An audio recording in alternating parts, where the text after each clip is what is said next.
gurigaan suu yahay day Naya Hey, Hoyo. maxaa socotaa where are you going Hoyo, we talked about this. I told you. no talking no going if today Hoya I go out no go I out cleaned the house, Hoyo. I cleaned the house. Your no kahwa it's is ready.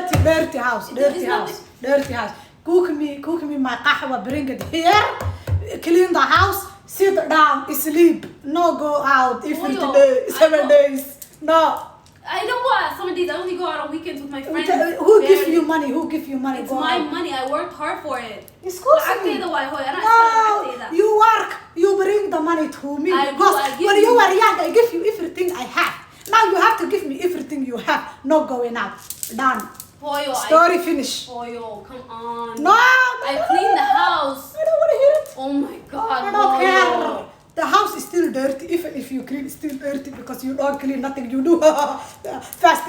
Ooh, I go. No, I don't like it. Take Hoyo, time. It's my money. I can go out with it. I give you money, Hoyo. No, I don't want to be exerted and it's stressing. No, I don't want it. Please.